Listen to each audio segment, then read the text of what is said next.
Broadcasting from Now Media Network's headquarters in Houston, this is Be Productive, hosted by business strategist and productivity expert Clara Capano. Join us to discuss the most critical issues affecting our businesses with a fresh, practical, and objective discussion on the first bilingual media network in the United States. Be Productive starts right now. Welcome back to Be Productive. For any of us in leadership and in business ownership, we're not going to achieve our goals without taking risk. Risk is part of the game, but let's be smart and let's make sure we're taking those calculated risks. So I am going to be talking about some risk management solutions with my friend, Greg Schaefer. So Greg, welcome to the show. Happy to be here. You know, you always bring so much value. And when I talk with you, I'm always just blown away because you really have so much experience, especially in the area of cybersecurity. And when we're talking about risk, you know, we're opening ourselves up to risk in this area each and every day. So talk to us, you know, what are some of the most effective strategies, you know, in managing, you know, all these security risks that are out there? So you have to start by understanding what the risks are. This is my favorite topic because information security at its core is risk management. So you have to identify the risks. And I know that sounds kind of, well, that makes sense. It's kind of obvious.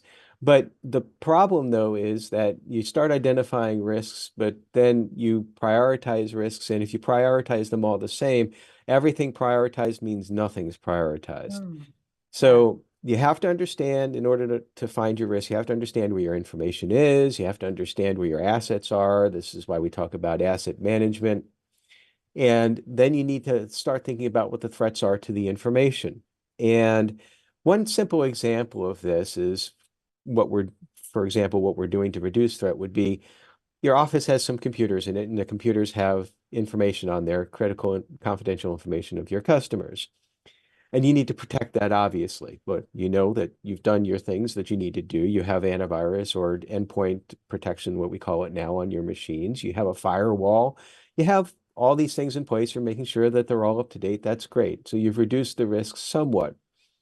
Now, what we're doing there is what we call controls. And then hopefully those controls are enough to reduce the risk to an appropriate level. We'll talk about that in a second. But what if it isn't? Well, there's a few things you can do. There's generally 4 risk treatment strategies. The first one is mitigate, and that is, well, let's lower the chance of it actually happening. And what that usually means is you have some controls in place, well, add some more. So maybe it's like, okay, you have the firewall in place, maybe you want to add in some extra protection with regards to antivirus on your machine if you didn't have it on there.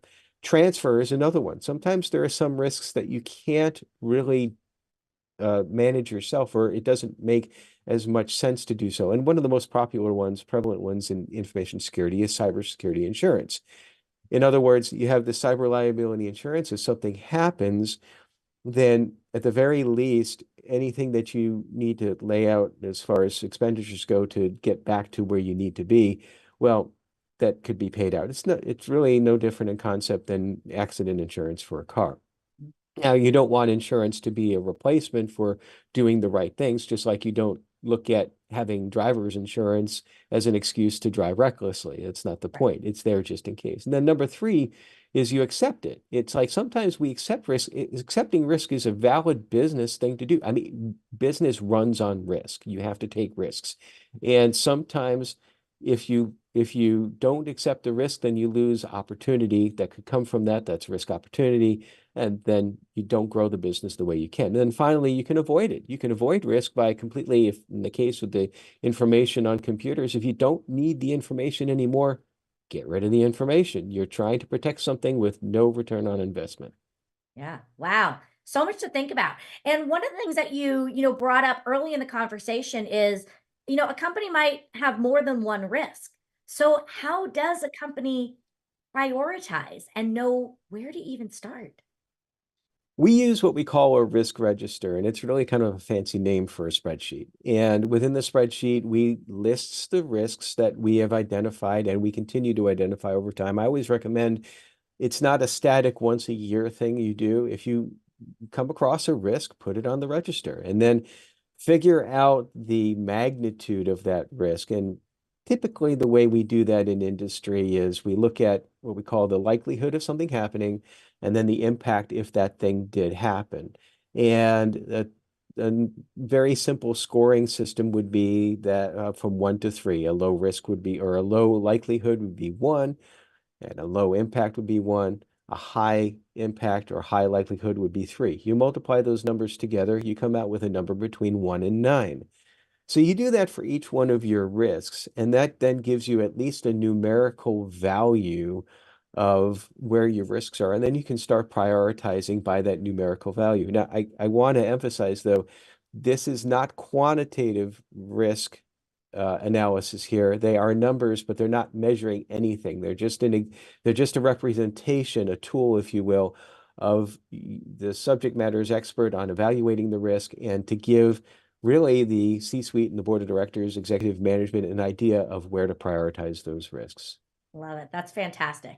Now, I want to talk about technology a little bit because, as with everything, there's the blessing and the curse. We are having a lot of these problems because of technology, and technology is also going to help us to fight some of these problems so we can, again, take the good kinds of risks that were out there. So as an expert in this field, talk to us a little bit about what you feel the role of technology plays in risk management. Well, one of the roles is to help to understand and identify risks, and a prevalent one is vulnerability management, vulnerability testing. And what that means is whether it be looking at your network from the internet side or looking at your internal network, it just involves one computer going out and probing other computers to see if there are any holes that it can exploit. We call them vulnerabilities that they can exploit. And what that does is that it helps to form a check on another control. So we talked about making sure your computers are up to date as far as patches go. Well, if for some reason that doesn't happen, a vulnerability scan can then find out whether or not that the patches have been actually kept up to date. So you might actually find out that your process for keeping controls in place may not be effective. And then another way that technology can help out is in tracking these risks. We talked about the simple spreadsheet for the risk register, but many businesses, including several small businesses we work with, they use a system called a governance, risk, and compliance system, or GRC is what we refer to it as. And what this does is, because there's always this interrelation between different areas of risk management. You have your controls, you have your risks, you have your regulations that you have to be compliant with. And if you have these all tracking in different spreadsheets, it's hard to understand how one relates to the other. A GRC system helps to bring those relationships together to basically give you more tools, more information on how to manage your risk. But in the end, it's important to understand the subjective nature of risk management. It's more of an art, really, than a skill. You're always going to need that human intervention. I mean, technology will help, but it won't replace that. Absolutely. And, we're going to have all of your company information in the notes, but I would love to just ask you, how did you, find yourself in this field? Because you've been doing this for a very long time and are clearly an expert. So tell us a little bit about how you got attracted and how you fell into this field. I fell into it by accident, really. I started in IT because I was a student assistant in mechanical engineering at the University of Buffalo, and then my specialty in IT was networking. Mhm. And networking is where a lot of cybersecurity first started from. The firewalls. First firewall we put in was in 2000. So at some point in time, I realized in my career that I was spending more time getting people not to talk to each other than to talk to each other. And that's when I realized that I had flipped to information security. And that was probably about 20 years ago. Yeah. And like you said, nothing is ever going to replace the human element. We've got to be able to talk with each other in order to even get all this technology to work. And I know on your website, you have a link where they can just set up a free call with you and your team to sort of, again, get kind of a little assessment. Is that the best way to get the process started? Sure, just go to www.vcsalservices.com. You don't even need really the www. But we get into the habit of saying that over like the decades. There should be a button on the top page, the front page that says book an appointment or schedule some time and just click on that. And if you have a question with regards to virtual CISO services, or if you just have a cybersecurity question, I'm happy to answer. Awesome. Love it. Well, Greg, thank you so much for being here again and sharing your expertise with us. And for all of you out there, really look at the technology you're using, making sure risk is part of the game. We want you to embrace risk and also make sure that you are doing it in a smart and productive way. So get yourself connected with an expert like Greg and make sure that you are taking those calculated risks so that you can grow and scale the right way. Stay tuned because we'll be right back for more Be Productive.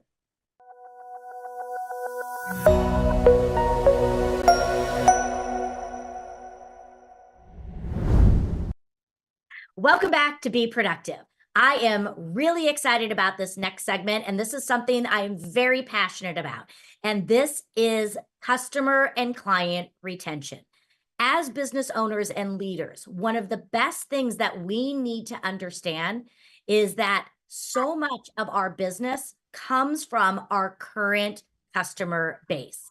And when we can really tap in and build these strong relationships and focus on delivering value, that customer retention is going to really help us scale our business to allow it to soar and thrive.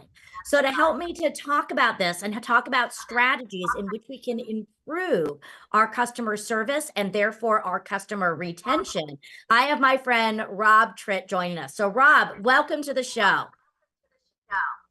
Thank you, Clara. It's great to be here with you. So your company, Profit Partners, really helps small business owners learn to really dive in and create better, strategies and systems around this. So what are some of the strategies that businesses can use to really improve their level of customer retention? It's interesting. So oftentimes businesses, they don't really think too much. The interest is on getting the customer, and then they do their thing and then they leave. The problem is that we want to make sure that we're keeping our customers for as long as possible.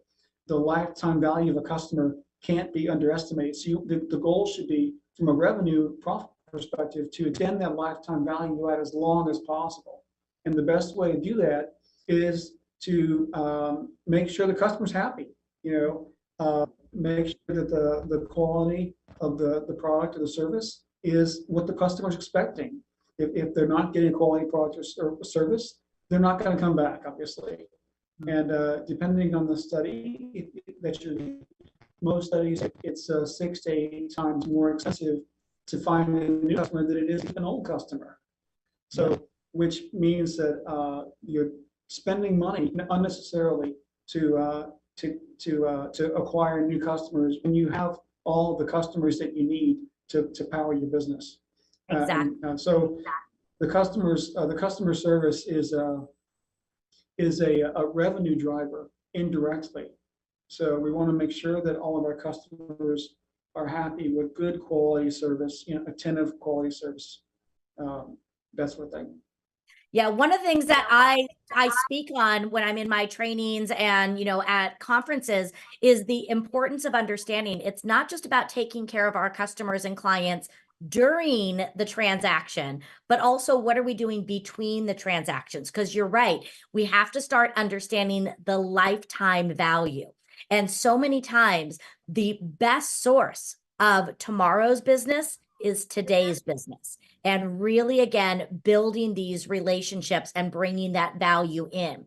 So you talked a lot about this idea of customer service. Can you expand a little bit for us on the importance of customer service? Maybe even what are some examples that you've seen from others that you've worked with on how to deliver high levels and how we even know if we're delivering high levels of customer service?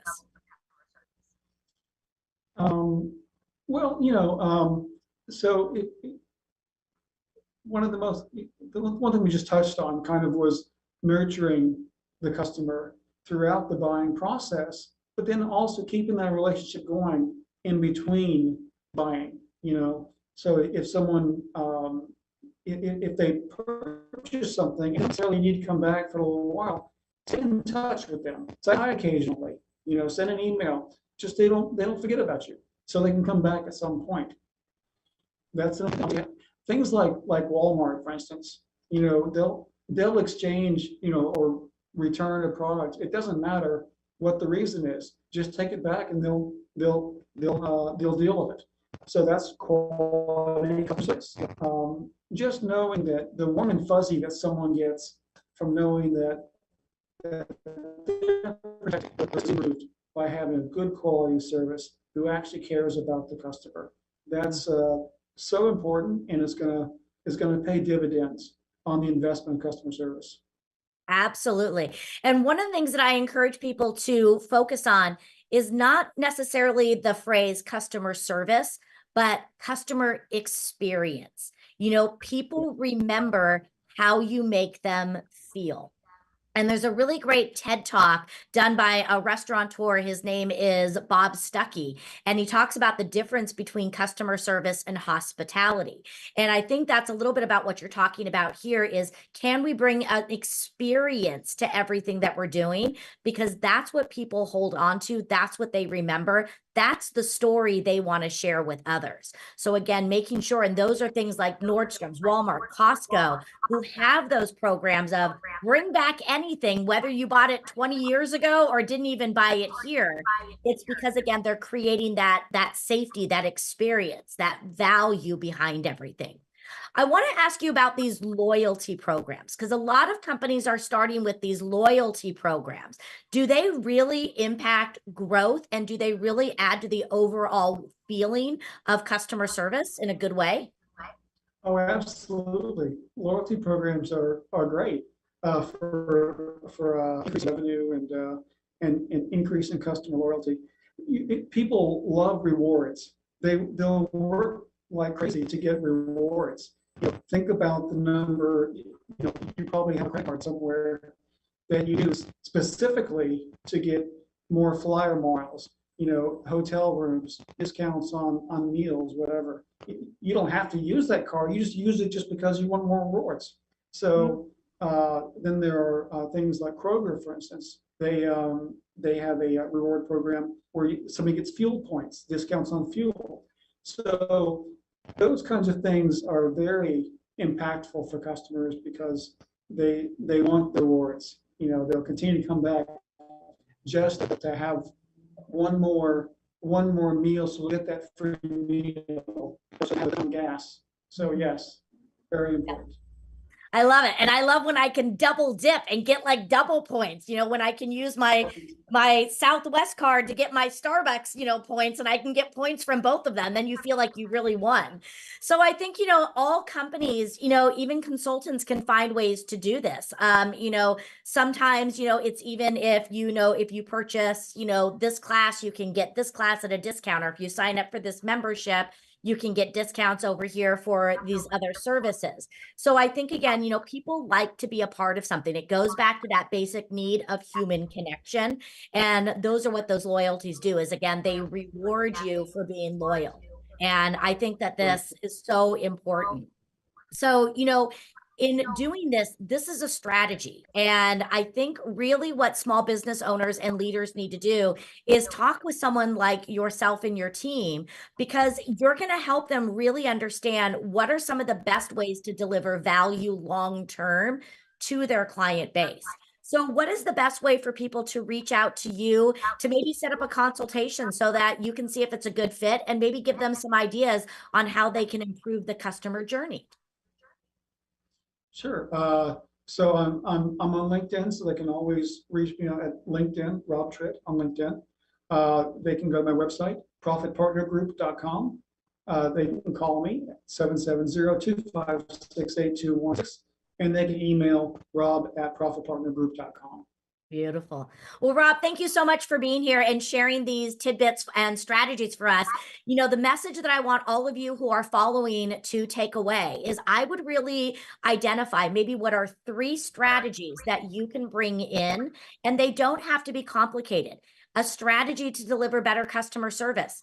Pick up the phone and call them out of just sending emails. Maybe bring in a survey, know your people, find out about, what is important to your people. And I want you all to write this down and live by this every day. Money flows to value. When you are delivering value, the profits will follow. So thanks for staying tuned to this episode and this segment. Stay tuned because we're going to be right back and bring you more Be Productive.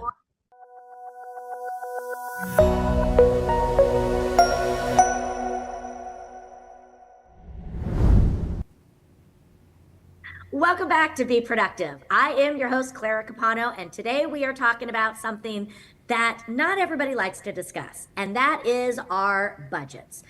As small business owners, leaders, and entrepreneurs, we cannot achieve our long-term goals without making sure we are following a system of our finances, and therefore we have to pay attention to our budget. So to help us with the conversation and to change our mindset around our budgeting, I am bringing in my friend Ryan Kahn, and we are going to be talking all about building a budget to build your bottom line. So Ryan, welcome to the show. Thanks for having me. Glad to be here. I think so many people shy away from talking about budgets. They think I think so many people think it's a negative thing. I personally love talking budgets. I think budgets are so powerful and they're very productive because it teaches you how to really invest in growing your business. So I'd love to get your thoughts as an expert in this area. What are some of the benefits that small business owners and entrepreneurs and freelancers have in creating and following a budget? Well, I like the word you just used.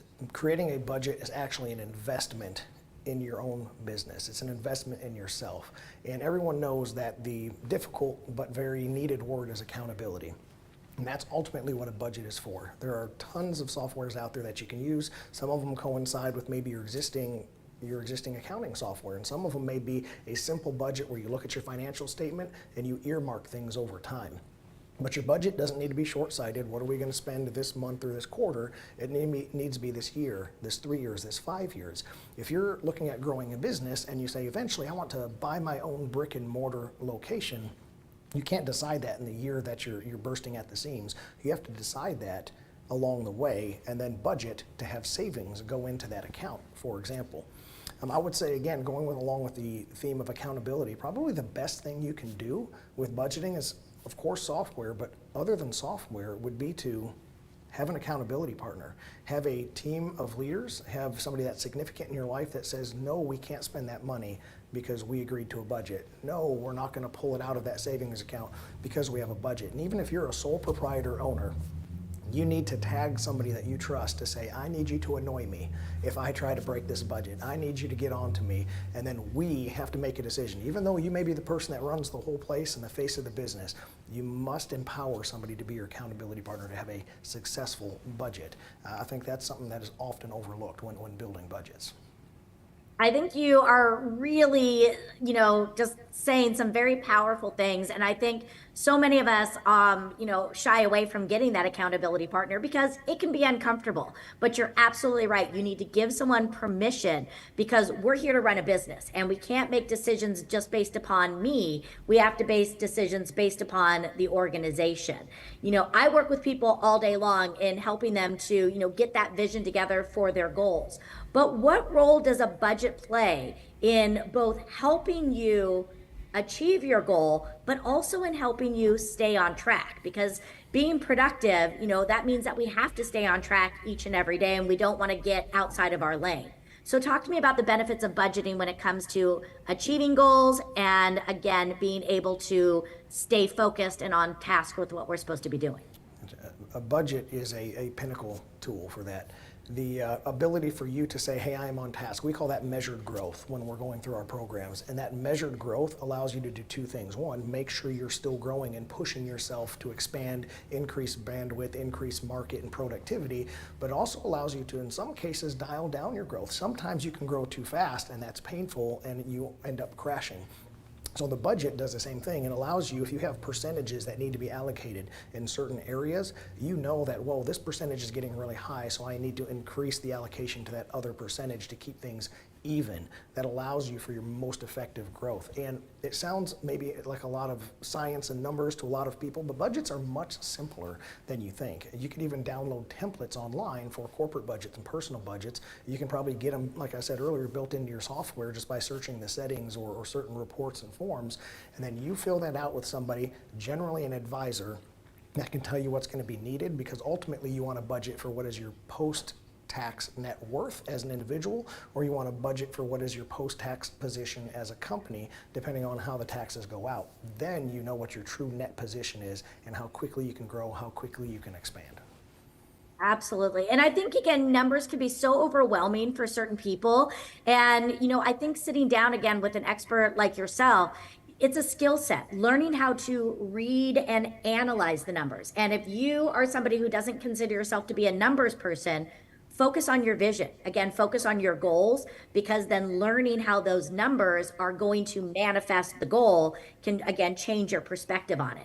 Now, Ryan, you mentioned that there's software out there. You mentioned the idea of getting an accountability partner. What are some of the other tools that are accessible to entrepreneurs and small business owners that can really help them with their budgeting? I think things that can help you with your budget is all kinds of automation. Get automation in your billing systems, get automation in your receipt and auto bill pay systems. So both AR and AP would be a great way to have automation. Those softwares are everywhere. I mean, you're probably using it as a point of sale system, depending on the industry that you're in.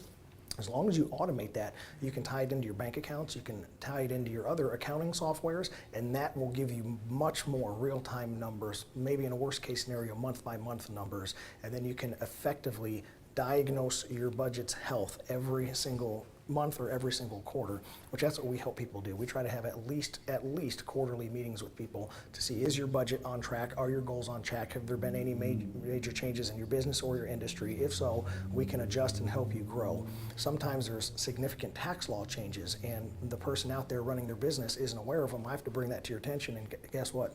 It's time for a pivot if we want to reach our goals on time and keep our budget in alignment with our dreams. Yeah. And I really respect the fact that you are encouraging and requiring your clients to meet with you on a quarterly basis, because you're absolutely right. The economy can change, the business can change, so many variables might pop up, and you need to be able to pivot. You don't want to wait a year and miss an opportunity. So I really hope people are hearing that.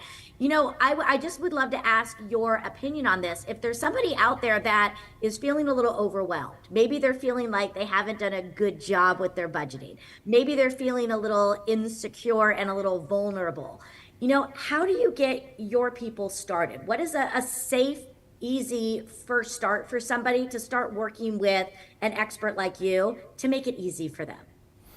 Well, one, we always take our first meeting, our introductory meeting. There's no cost to anybody. We come in here, we bring you in, we just want to learn about you. So we do kind of a two-pronged thing, and the first time we ever meet with somebody is when we tell you about us and what we do and why we're different. But then I want to learn why you're in the industry or the business that you're in, and why you execute the way you execute. And then I also want to know what your dreams and goals are. So I would start anywhere with writing down your why and what your goals are. Then you can build a budget around that. And I think that's a different set. Most people look at the numbers in the bank account and try to build a budget by moving puzzle pieces around, but that's the byproduct. The byproduct is how the puzzle pieces are going to be laid out. It's the vision and the goals, which ultimately need to be built around. Love that. Yeah, I always say the vision comes first, the how will find a way. And your company organizational vision really is your compass for what you want to achieve. So I just think that's fantastic. Tell us a little bit more about your company and how people can reach out, because I'm sure there are people that are following this segment and are going to want to work with an expert like yourself. Great, thank you. So Shelton & Associates CPA really works in the tax planning, the advisory, that trusted advisor relationship for getting your taxes, your efficiencies, your liabilities reduced, and everything in order. And CS Business Consulting, they're cooperative companies, they work together. That works on your workflow, your streamlining, your team building, your culture, your leadership abilities. And the best way probably to get a hold would be our phone number, 270-442-6688. You can get both companies at the same number. Just ask for which one you'd like to talk to. And then the website, csbizcon.com. That's csbizcon.com. Go there, and there's a funnel that will lead you to any of the strategies, any of the plans, or the ability to schedule a meeting with us and get an email chain going, and then ultimately a meeting face-to-face. Wonderful. And Ryan, thank you so much for being here and making budgeting easy for us and simplifying it. And for those of you that are watching this segment, I want you to know budgeting is your friend. Creating a budget is not there to restrict you. A good budget is actually going to give you freedom in your business because it's going to put you in control of making your vision a reality. So stay tuned because we are going to be bringing you more Be Productive right after this break.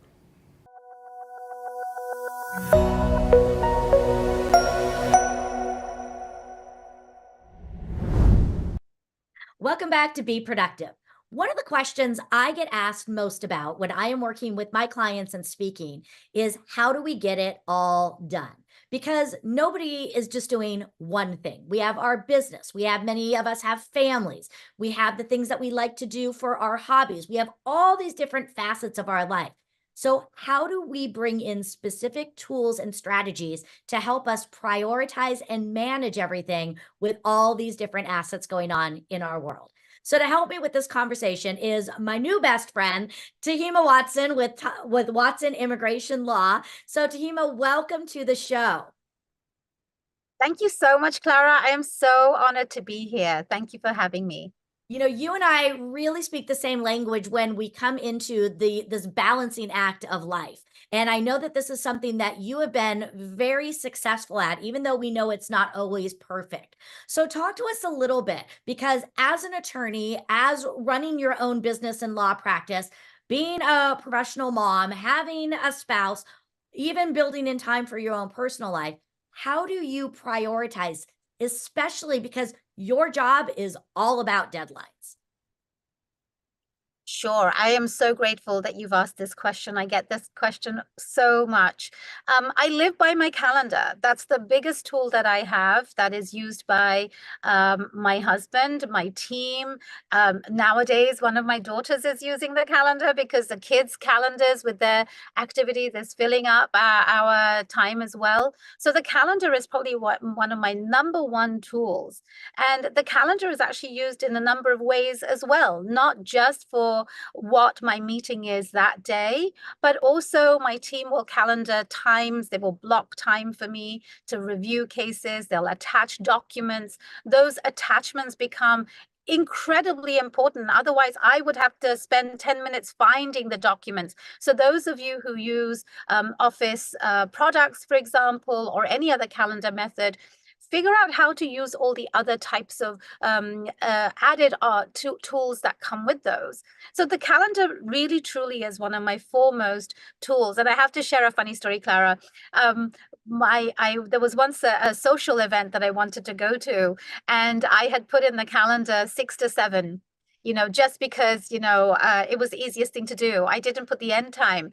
And my husband was expecting me home at 7, but it was a party. And I knew I was not going to be home by 7. And he probably didn't realize what that activity was. And I came home really late and he had to miss his event. And he said, it wasn't on the calendar. We are so, tied to our calendars for all the things that we need to do.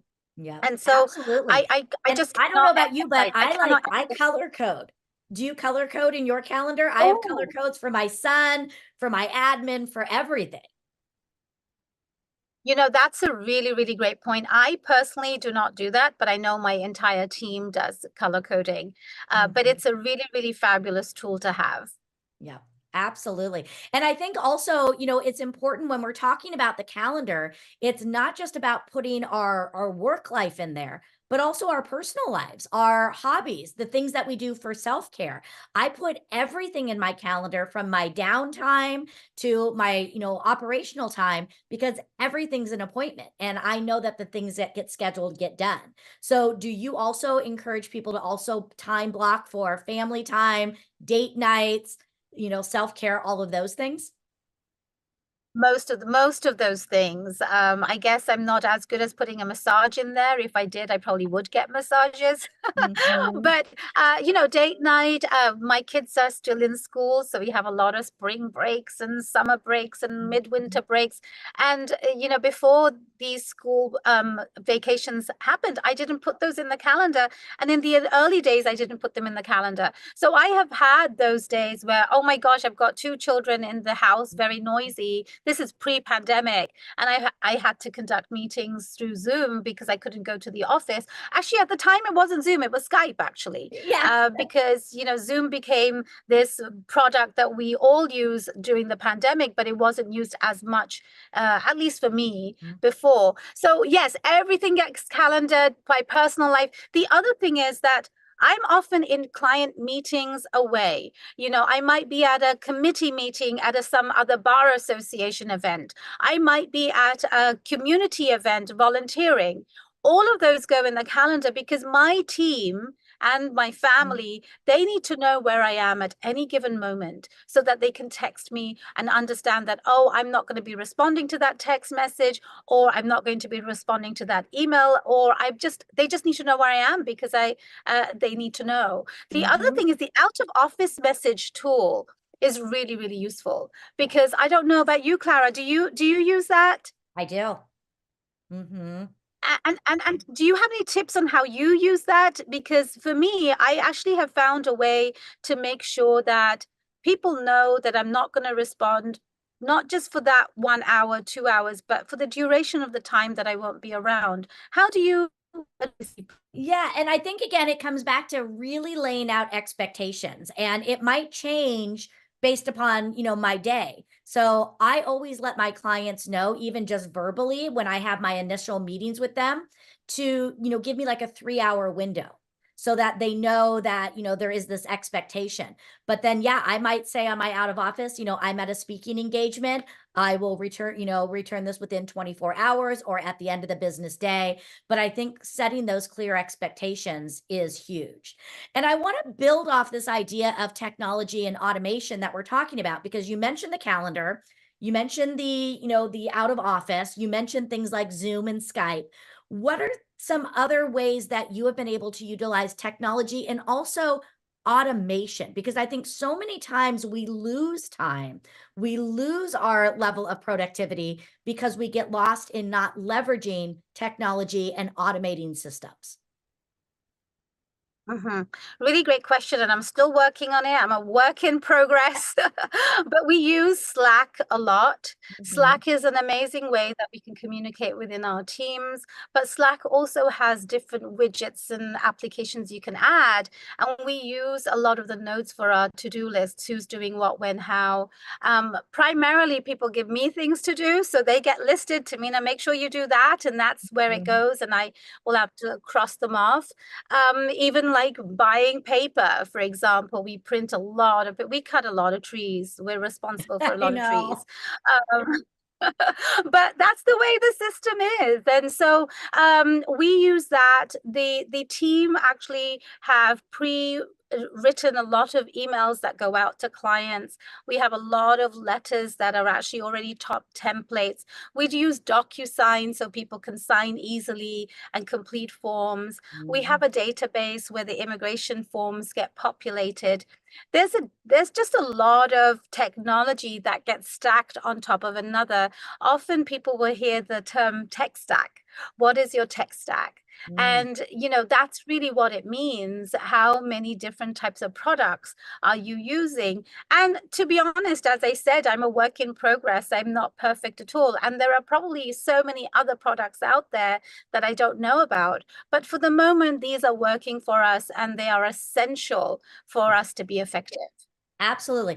And you hit on something saying that, we're all a work in progress. And part of the reason is because technology is moving so fast that once we learn something, a new system is out there. So how do you help to keep yourself updated with the latest, tools out there and technology out there? You know, most professionals will have their own sort of membership associations. You know, as a lawyer, there is the American Bar Association. As an immigration lawyer, there's the American Immigration Lawyers Association. And no matter which profession you're in, I am sure there is a membership association. And I strongly recommend that people become members of these associations, because it's not just for the professional development, it's also practice management. You get a lot of tips on what the latest news is on that particular area of your industry, but also updates on what the latest products are for your particular industry. For us, for example, you know, there are just so many different types of technology products coming out for case management. You know, what is the right one for you? Is that the right one for you? So these membership associations give us a lot of information, but also being on social media, you know, these organizations target you as part of, you know, a potential client. So you get a lot of cold emails.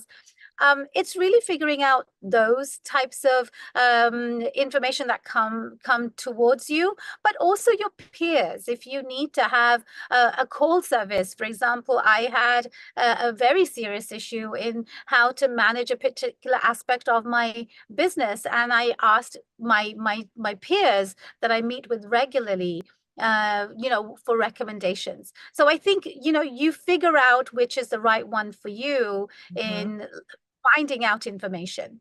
Love that. Fantastic. Well, Tima, I could just talk with you all day long. I wish we had more time, but I know we're going to have many more segments where you can let us into your brain and share some of these amazing tips with us. Real quick, what is the best place for people to find you so that if they want to reach out and learn more about what you do professionally, they know where to find you? Well, thank you so much again for having me, Clara. People can connect with me on LinkedIn. That's Tamina Watson, TAHMINA. The one-stop shop is my law firm website, which is www.watsonimmigrationlaw.com. And I have an author website, which is www.taminawatson.com. Beautiful.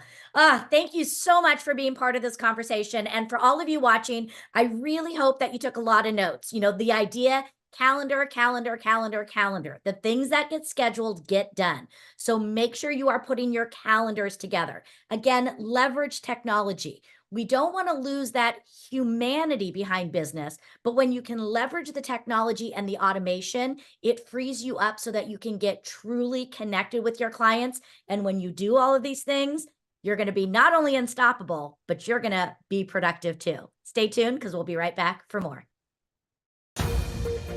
This has been a Now Media Networks feature presentation.